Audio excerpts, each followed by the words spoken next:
Evangelho de Jesus, segundo o relato de Mateus, capítulo 1. Nós vamos ler a partir do verso 1.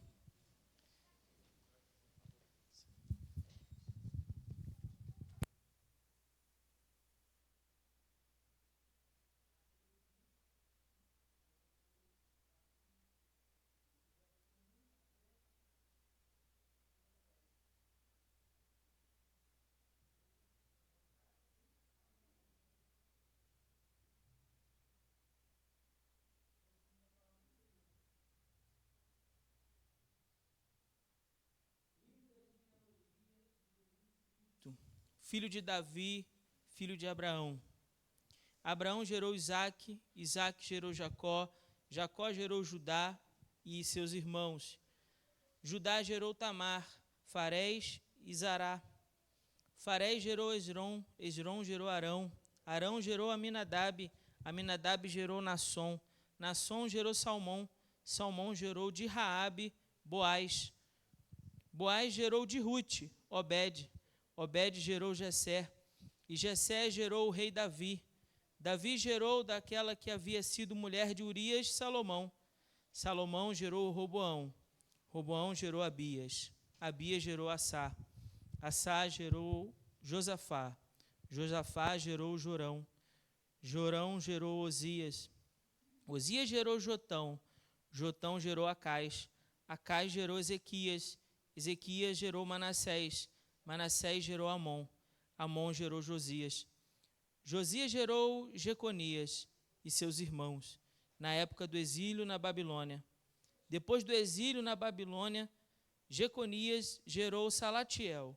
Salatiel gerou Zorobabel. Zorobabel gerou Abiúde. E Abiúde gerou Eliaquim. Eliaquim gerou Azor. Azor gerou Sadoc. Sadoc gerou Aquim. Aquim gerou Eliúde. Eliúde gerou Eleazar. Eleazar gerou Matã.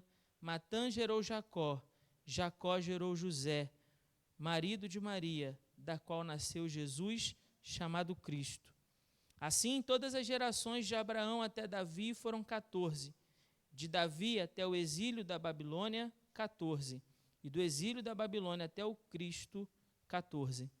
Só até aqui, mantenha a sua Bíblia aberta, vamos orar. Pai, obrigado, Senhor, por essa manhã, por esse dia especial, onde o mundo cristão comemora o nascimento do Teu Filho, o Salvador, Jesus, o descendente que havia de vir. Pai, nós pedimos no nome de Jesus, que nesse momento, assim como o Senhor já falou por meio da palavra lida, cantada, o Senhor agora também fale aos nossos corações por meio desta porção da Tua palavra. É o que te pedimos no nome de Jesus. Amém. Os irmãos podem se assentar. Quando nós nos deparamos com uma lista tão longa como essa de genealogias, né? Estamos lendo a Bíblia e você se depara com uma lista grande de nomes, você é tentado a pular, não é? Você fica se perguntando, meu Deus, para que tantos nomes, né? O que são esses nomes? O que isso significa? Qual é a importância disso? E nós temos essa tendência, né? A sempre sermos tentados a pular essa lista. No entanto, essa lista, descrita por Mateus, ela contém 3 períodos. 3 períodos. Ele sinaliza para nós 3 momentos. 3 momentos de 14 gerações. Isso está lá no verso 17. Todas as gerações de Abraão até Davi, 14. De Davi até o exílio na Babilônia, 14. E do exílio na Babilônia até o Cristo, 14. 3 períodos de 14 gerações, conduzindo desde Davi e Abraão até Jesus, o Cristo. Bom, o que o autor quer mostrar para nós? Que Jesus é o descendente prometido. E é sobre isso que eu quero falar nessa manhã. Jesus, o descendente prometido. Quando nós lemos a sua linhagem, Mateus começa o seu relato fazendo questão de numerar essas gerações para provar que Jesus tem o direito ao trono. Jesus, de fato, é o rei de Israel. Ele tem direito ao trono. Se alguém aparecesse naquele período histórico dizendo, né, ter algum direito, sendo descendência de Davi, muitos ali eram descendentes de Davi, principalmente na cidade de Belém. Então, muitos tinham algum grau de parentesco com o rei Davi. Mas Mateus começa o seu relato apontando cada uma das gerações para mostrar para nós que Jesus não apenas se declara o rei, como ele tem direito legal ao trono de Davi. Eu quero apenas mencionar 2 desses nomes e tirar algumas lições para nós nessa manhã. Uma reflexão breve, mas nem por isso deixa de ser profunda. Primeiro, ele começa e termina declarando a descendência de Jesus a partir de 2 pessoas, Davi e Abraão.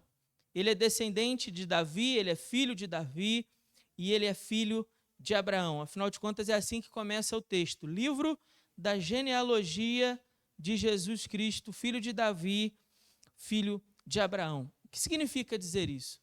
O que significa dizer que Jesus é filho de Davi, filho de Abraão? Será que o autor quer apenas trazer para nós a ideia de que Jesus é descendente desses homens ou tem algo mais? Sim, tem algo mais. Primeiro, vamos pensar de trás para frente dessas promessas, tá certo? Do mais próximo de Jesus até o mais distante. Toda vez que você está lendo na Bíblia uma lista grande de genealogias, você precisa levar em consideração o que os autores bíblicos estão procurando. O que eles estão procurando? Quando eles fazem questão de dizer quem gerou quem, o que ele está fazendo com isso? Os autores bíblicos estavam na busca numa trilha da semente, procurando encontrar aquele que seria o descendente prometido. Então é isso que os autores bíblicos estão fazendo quando eles colocam essas listas de genealogia. Você precisa compreender, eles estavam em busca do descendente, eles estavam à procura desse descendente. Por que isso é importante? Primeiro, porque esse descendente prometido havia sido declarado a Davi. Abra, por favor, no livro de 2 Samuel. 2 Samuel, capítulo 7. 2 Samuel, capítulo 7, nós vamos ler versos de 12 a 16.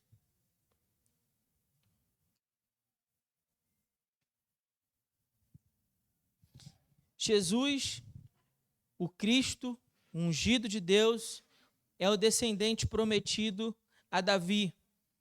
Verso 12 diz assim: quando os teus dias se completarem e descansares com os teus pais, providenciarei um sucessor da tua descendência, que procederá de ti e estabelecerei o reino dele. Ele edificará uma casa no meu nome e para sempre estabelecerei o trono de seu reino. Bom, aqui uma pausa importante a se fazer. Ele procederá de ti, então ele vem da descendência de Davi.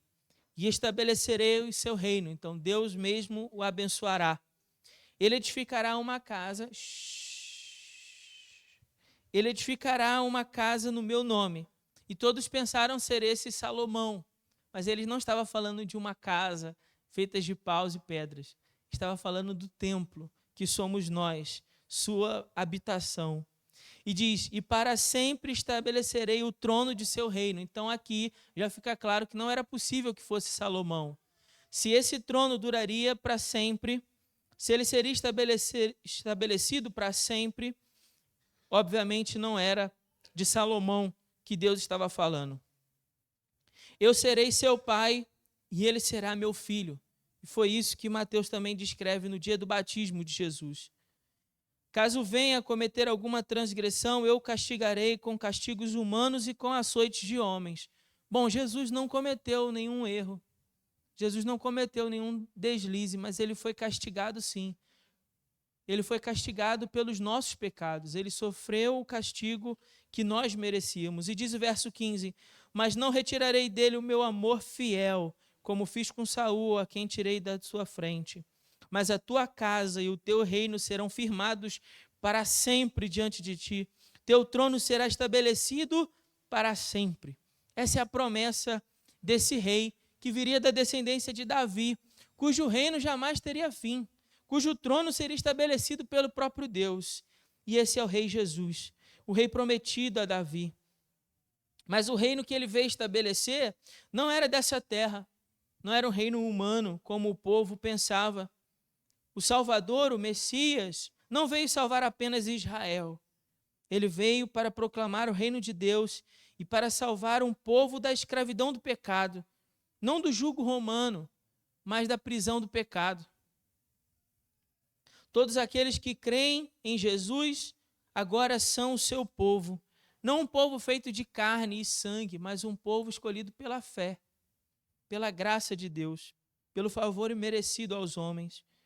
E o seu reino, o reino de Cristo, agora durará por toda a eternidade. Então, de fato, Deus provou o seu amor a Davi e cumpriu sua promessa, em que Jesus, então, é o rei estabelecido. É isso que o autor quer mostrar para nós. Mas ele não termina aí, ele diz também que ele é filho de Abraão. E o que isso significa? Vamos a Gênesis capítulo 12. Vamos voltar ainda mais um pouco na história. Gênesis capítulo 12. Nós vamos ler os versos de 1 a 3. Gênesis 12, de 1 a 3. Diz assim a palavra do Senhor. E o Senhor disse a Abraão: sai da tua terra, do meio dos teus parentes e da casa de teu pai, para a terra que eu te mostrarei. E farei de ti uma grande nação. Te abençoarei e engrandecerei o teu nome, e tu serás uma bênção. Abençoarei os que te abençoarem, e amaldiçoarei quem te amaldiçoar. E todas as famílias da terra, note, e todas as famílias da terra serão abençoadas por meio de ti. A bênção do Senhor a Abraão estava condicionada. E qual é essa condição? A condição é a maneira como as pessoas, os povos reagissem à aliança que Deus fez nesse momento com Abraão e com a sua descendência, o seu descendente. Então ele diz: abençoarei os que te abençoarem e amaldiçoarei os que te amaldiçoarem. À medida em que os povos reagissem à promessa feita a Abraão e ao seu descendente, assim também Deus os abençoaria ou os amaldiçoaria. E dessa forma todas as famílias seriam abençoadas. Não apenas a família de Abraão, não apenas o povo que descende humanamente pelo sangue de Abraão, o povo de Israel, mas todas as famílias. E o que isso quer dizer? Todas as famílias. Bom, o povo de Israel acreditava que dessa maneira o seu descendente é o próprio Isaac, o filho da promessa. Então Isaac, sendo o filho da promessa, e seus descendentes, de Isaac Jacó, e de Jacó seus filhos, e dos seus filhos as 12 tribos de Israel. E as 12 tribos de Israel, esse povo separado por Deus para ser uma bênção às nações. Reduzindo assim a promessa de Deus a uma promessa feita a carne e sangue. Mas a promessa do Senhor vai muito além de carne e sangue. A promessa do Senhor estava separando um povo, mas não apenas o povo de Israel, que fosse chamado no filho de Abraão, mas não apenas Isaac, e sim o descendente Jesus, em que Israel, por meio dessa promessa, seria esse povo separado para as nações, mas haveria no seu descendente haver um povo muito maior, chamado pela graça, feito de gente de todo lugar, toda língua, toda nação, que é justificado não pelo sangue, mas justificado pela fé em Cristo. Não pelo sangue de Abraão, mas pelo sangue de Jesus, cuja marca da aliança não seria a circuncisão da carne, mas a marca da aliança seria a circuncisão do coração. Foi isso que o apóstolo Paulo diz em Gálatas 3, verso 7. Ele diz: ora, os que são da fé é que são os verdadeiros filhos de Abraão. Então não era apenas o povo de Israel feito de carne e sangue, mas aqueles pela fé em Cristo Jesus se tornaram o povo de Deus. O povo de Deus. Mas note os irmãos, vamos voltar ainda mais um pouco nessa história. Vamos a Gênesis. capítulo 3. E vamos voltar ainda mais nessa lista de gerações. Como eu disse, o que o povo estava buscando, o que o autor bíblico está à procura? Ele está à procura do descendente. E quando nós voltamos e passamos por ainda muitas gerações, como é descrito no capítulo 5 de Gênesis, uma lista grande dos filhos de Sete, nós voltamos até o capítulo 3, quando a promessa do descendente acontece pela primeira vez. Quando o descendente prometido é mencionado pela primeira vez. Isso está em Gênesis capítulo 3, verso 15. Verso 15. Disse assim o Senhor: porém inimizade entre ti e a mulher, entre a tua descendência e a descendência dela. Esta te ferirá a cabeça, e tu lhe ferirá o calcanhar. Do que Deus estava falando aqui para Eva? Deus estava anunciando a Eva o descendente prometido. Lembre os irmãos que Deus havia dito que quando eles comessem do fruto, eles morreriam. O seu pecado geraria a morte. Mas essas palavras dão a Adão e Eva uma verdadeira fonte de esperança. Porque, afinal de contas, eles não morreriam imediatamente após comerem o fruto. Porque agora Deus está declarando para eles que eles irão gerar um filho. Eles irão ter um descendente, uma descendência. E essa descendência terá o poder de esmagar a cabeça da serpente. A serpente vai lhe ferir o calcanhar, vai lhe causar algum dano. Mas essa descendência vai esmagar a cabeça da serpente. Essa é o que os teólogos chamam de proto-evangelho, que seria uma prévia do evangelho de Jesus. O primeiro anúncio, o primeiro momento em que o evangelho é anunciado. E é justamente Adão e Eva no jardim. Poucos momentos depois dos dois terem pecado, Deus então declara qual será a solução do pecado. E qual é a solução para o pecado? O descendente prometido. Porque o descendente prometido, quando ele vier, ele terá poder para esmagar a cabeça da serpente. A serpente aqui é uma prefiguração de Satanás. E esmagar a cabeça da serpente significa dizer que esse descendente vai ter poder para anular o poder do pecado. Então, assim como o pecado havia entrado neles, esse pecado havia causado dano e geraria no futuro a morte deles, assim também por meio do seu descendente, Deus destruiria o poder do pecado. Deus então restauraria a condição caída de Adão e Eva por meio do seu descendente. O descendente prometido iria restaurar novamente a condição deles na presença do Senhor. Quando nós estamos voltando nessa imaginação nossa de uma máquina do tempo em que nos pudéssemos revisitar, que os autores bíblicos deixaram para nós essa trilha por meio da descendência, das genealogias, e nós percebemos o que eles estavam em busca. Bom, eles estavam em busca desse descendente. Depois, na sequência, capítulo 4, capítulo 5 de Gênesis, quando vai listar os descendentes de Caim, os descendentes de Sete, você já entendeu agora que os autores bíblicos estavam atrás. Quem eles estavam procurando? Bom, Mateus, então, voltando ao capítulo 1, Mateus vai ser para nós essa declaração contundente de que o descendente prometido que eles estavam em busca é Jesus. É Jesus. O descendente prometido é Jesus. Aquele que terá um reino que não se estabelecerá nessa terra, mas há de alcançar cada coração humano. Aquele que estabelecerá um povo, mas não um povo de carne e sangue, um povo que é chamado pela fé no seu Salvador. E aquele que terá poder para nos livrar de uma vez por todas do poder do pecado. E esse descendente prometido é o Senhor Jesus. Então, por isso, Mateus faz questão de começar o evangelho de Jesus nessa declaração para nós da legitimidade que Jesus tem desse trono, mas que um trono que vai muito além. E o que nós podemos aprender com isso?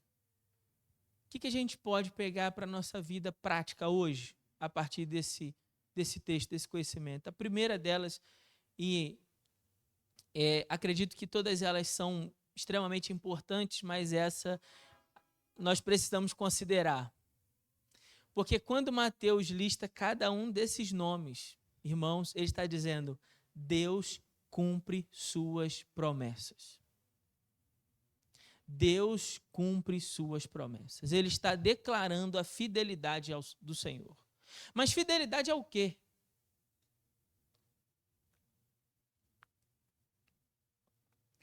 Quando nós falamos de promessa hoje, nós temos a tendência de pensar, por causa da teologia pregada, que essas promessas se referem aos tratos de Deus pessoais conosco. Alguma coisa que Deus tenha tratado contigo e então Deus cumpre a promessa que ele fez contigo. Mas, irmãos, é muito mais do que isso. Aqui o autor bíblico está dizendo para nós que Deus é fiel e zeloso pela sua palavra. Pela sua palavra. Aquilo que Deus declarou, ele fez questão de cumprir. Ele zelou pela palavra dele ao longo de gerações, para que a promessa feita desde Adão e Eva, passando por Abraão, chegando a Davi e depois por outras tantas gerações, se cumprisse. Ele zelou por isso. Pelos séculos e séculos, Deus zelou pela sua palavra para cumprir o que ele havia dito, que enviaria um descendente, que nos libertaria do poder do pecado. Agora, isso dá para nós, povo de Deus, uma grande alegria. Porque se Deus cumpre sua palavra, se Deus é zeloso, cumpriu sua palavra, enviou Jesus, Jesus nasceu, é isso que o mundo cristão comemora no dia de hoje. Jesus nasceu, ele veio, Deus cumpriu sua palavra. O Salvador, o Rei prometido, que Deus havia dito, ele cumpriu enviando Jesus. Ele também há de cumprir a sua palavra quando nos diz que ele voltará. Porque ele assim disse que voltará. Jesus anunciou que voltará. Jesus nos fez promessa. Vou lhes preparar um lugar, ele disse. Então, se Jesus nos fez uma promessa e zelou, e Deus é zeloso pela sua palavra, nessa lista vemos a fidelidade de Deus. E note, a fidelidade de Deus a despeito da infidelidade de alguns desses homens. A fidelidade de Deus a despeito da corrupção do coração de muitos desses homens, que ao longo do caminho tropeçaram. Se pegarmos cada um desses nomes para estudar a sua biografia, vamos ver que não poucas vezes esses homens tropeçaram, sim ou não? Não foram poucas as vezes. Alguns desses homens aqui, cuja história é completamente terrível, como Amon, como Roboão, como Jeconias. Muitos desses nomes, talvez fosse até vergonhoso estarem nessa lista. A lista da descendência do Salvador. Mas ainda assim, a despeito de toda a infidelidade humana, Deus foi fiel e zelou pela sua palavra. E assim também, irmãos, nós precisamos crer que a despeito da corrupção do coração humano e das nossas muitas infidelidades, Deus é fiel e não pode negar a si mesmo. Então, se Deus nos declarou uma palavra que voltará, ele voltará. Ele voltará. Outra coisa que nós podemos aprender a partir desse texto é não apenas que ele exalta a fidelidade de Deus e o zelo pela sua palavra, e aqui quero dizer também uma coisa àqueles que ainda não são crentes, ainda não carregam com alegria a promessa da volta de Jesus. Você deveria parar no dia de hoje e considerar. Porque se Deus zelou pela sua palavra para cumprir com fidelidade ao longo de gerações para que Jesus nascesse e declarou que um dia ele voltará para buscar a sua igreja, você deveria considerar a severidade do Senhor no juízo. Porque assim como ele vai zelar pela sua palavra para salvar o seu povo, assim também ele vai zelar pela sua palavra para estabelecer sua justiça. Então você deveria considerar, se você ainda não reconhece o Senhor Jesus como seu Senhor e Salvador, que essa lista enorme de nomes, passando por gerações, possa mostrar para você que Deus zela pela sua palavra. Você precisa considerar isso. A segunda coisa é que essa lista de nomes demonstram a soberania de Deus.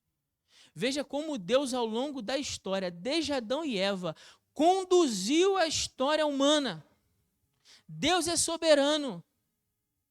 Deus foi conduzindo cada descendente. Deus foi mantendo fielmente ali, conduzindo a história para que se cumprisse. A gente pode citar muitos exemplos aqui disso.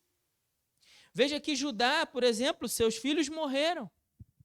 E o filho que ele fala aqui de Tamar, né? Há algumas mulheres aqui mencionadas na lista da genealogia de Jesus, o que não era comum para o povo judeu, mas Mateus faz questão de mencionar para mostrar a justiça de Tamar, para mostrar a obediência de Ruth, né, para mostrar ali a integridade do coração dessas mulheres que participaram da genealogia, a fé de Raabe, de crer que Deus daria a terra da promessa ao povo de Israel. E nós vemos como Deus, então, de forma soberana, foi conduzindo. Você talvez não lembre da história em Gênesis 38, quando Judá gera de Tamar Farés. Depois, observe em casa como Deus conduziu aquela história. Ou de Raabe. Raabe, que nem fazia parte do povo de Israel, mas pela fé que tinha, que Deus cumpriria a promessa, pela fé que teve na palavra do Senhor, Deus a salvou do meio da destruição de Jericó. Ou Ruth, que era uma moabita estrangeira, e ainda assim o Salvador vem da sua descendência, de um povo que era inimigo do povo de Deus. Olha como Deus então conduziu a história, e mesmo nos filhos de desobediência, como Roboão, como já citei aqui, Amon, Jeconias, ainda na desobediência dos homens, Deus conduziu a história. Deus, de forma soberana, conduz a história até o nascimento de Jesus. Assim também nós devemos considerar que Deus está conduzindo as nossas histórias. Que a soberania de Deus é o que conduz a minha história e a sua história até que Jesus nasça, não apenas na família de Davi e Abraão, mas no nosso coração. Deus conduziu a sua história até que um dia você veio a Cristo, amém?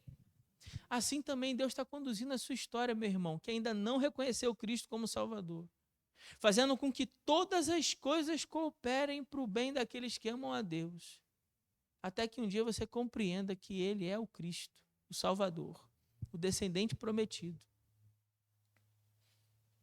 Deus conduziu a história do seu povo, também conduz a minha e a tua história até que nasça o Cristo. Outra lição que tiramos desse texto é a misericórdia de Deus. Note, pai, mãe, preste atenção. O que eu quero dizer com misericórdia? Eu me refiro a esses nomes que já mencionei, cujo exemplo é o exemplo de desobediência. Estou falando de Amon, Roboão, Jeconias. Homens que tiveram pais piedosos, pais tementes ao Senhor. Mas o seu exemplo de vida não é de homens piedosos. Eles tiveram um exemplo em casa. Eles tiveram os conselhos em casa, mas mesmo assim não temeram ao Senhor e fizeram tudo de forma desobediente a Deus. Ainda que tivessem pais piedosos, eles desobedeceram a Deus. O que isso nos ensina? O que isso nos ensina? Bom, isso nos ensina que a fé não é herdada. A graça não é uma herança de família. Não basta, pai, mãe, não basta apenas bons exemplos e bons conselhos. Isso não salva seu filho. É necessário que ele nasça de novo. É necessário que o seu filho, sua filha, pais, mães, é necessário que o seu filho e a sua filha tenham uma experiência pessoal com o descendente prometido. Por isso a gente precisa orar pelos nossos filhos para que Deus tenha misericórdia deles. Por isso precisamos, como pais, clamar pelos nossos filhos para que o Espírito Santo de Deus toque nos seus corações. Não basta apenas que ele te acompanhe à igreja. Não basta apenas que ele ouça a pregação. Não basta apenas bons conselhos. O seu exemplo de vida piedoso. Você precisa orar para que o Espírito Santo de Deus quebre o seu coração duro de pedra e faça nascer nele um coração de carne carne que deseje, que bata, que arda pelo coração de Jesus. Por fim, nós vemos nesse texto a graça do Salvador. A graça do Salvador em fazer com que Jesus nascesse, se dispusesse da sua divindade, se fizesse homem para habitar no meio de nós e nascesse numa família de homens tão pecadores. O que dizer das mentiras de Abraão? O que dizer das mentiras de Davi? O que dizer da desobediência de Isaac? O que dizer da desobediência à lei de Judá? O que dizer dos deslizes e tropeços de Salomão? O que dizer desses homens e mulheres que, como eu e você, erram e tropeçam o tempo todo? Mas ainda assim, a graça de Deus os alcançou e permitiu que o Salvador nascesse naquela família. Irmãos, isso deve ser para nós fonte de grande esperança. Sabe por quê? Na minha família, assim como na sua, há também homens ímpios, homens desobedientes a Deus, homens que tropeçam, deslizes de todo tipo. Não é verdade? Mas ainda assim, Jesus pode nascer no seio da sua família. Assim como nasceu no seio dessa família, com tantos tropeços, com tantos homens cometendo seus deslizes, todos eles e sua desobediência, ainda assim, a graça de Deus fez com que Jesus nascesse naquela família. Assim também isso deve dar esperança para mim e para você, irmãos, que por mais impiedosos que sejam alguns homens que fazem parte das nossas famílias, a graça de Deus pode fazer com que Jesus nasça no coração deles. Graça do Senhor. Que Deus nos abençoe com a sua palavra no nome de Jesus.